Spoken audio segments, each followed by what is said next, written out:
C'est ce que je suis en train de faire ici.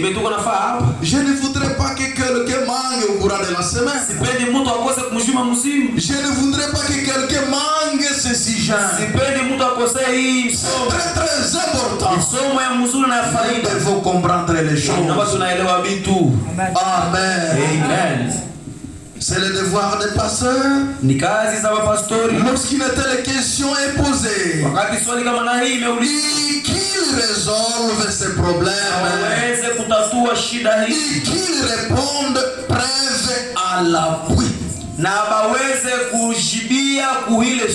Qu'ils puissent présenter cela preuve à l'appui. Amen. Amen. Non pas les choses verbales. Moi, vous voyez, selon nous, nous pensons qu'un prophète, non. Vous devez nous les présenter preuve à l'appui. Avec sous-bassement. Amen. Amen. Amen. Oh Seigneur, aide-moi. Aide-moi Seigneur. Qu'ils répondent preuve à l'appui.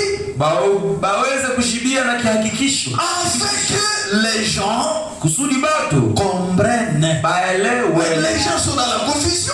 Les gens sont dans la confusion.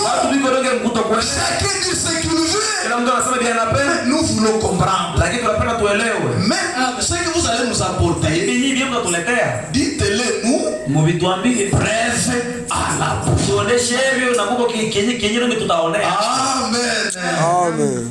Oh Seigneur. Afin que les gens comprennent et que personne ne soit trouvé dans l'erreur, s'étant attaché à ce qui est faux. Il y a toujours un passage d'écriture pour confirmer les choses. Alors retenez fermement à notre terme. Accrochez-vous-y. Amen. De toutes vos forces. Ne lâchez pas. Tenez-vous fermement à ce qui est bon. Amen. Amen. Je sais que à la fin de cette leçon, nous allons tenir fermement ce qui est bon, tout ce qui était mauvais à nous. Nous allons lancer ça très loin. Amen.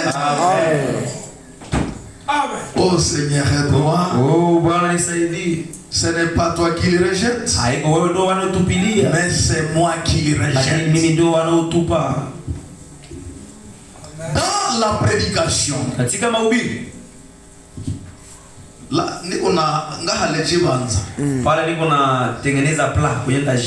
Amen. Avant de construire, on commence à planir. Là, je suis en train d'aplanir, de préparer le terrain dans ton cœur, pour que lorsque la parole tombe, tu puisses recevoir cette parole avec joie. Examiner toutes les choses.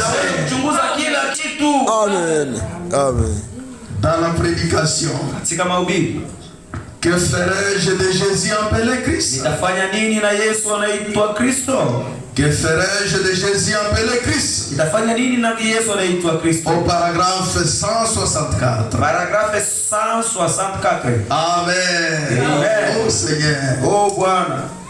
Paragraphe 164 à 165. Frère Branham, notre prophète, dit ceci. Un homme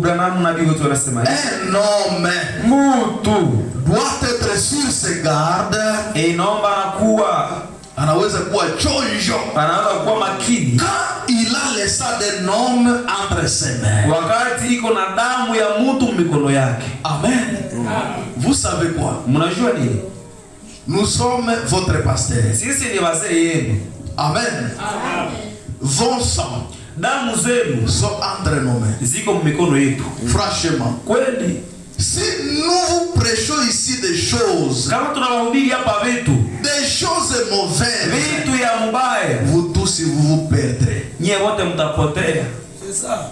Si nous vous apportons les choses meilleures, la parole de Dieu, le message révélé dans notre temps, vous serez enlevés.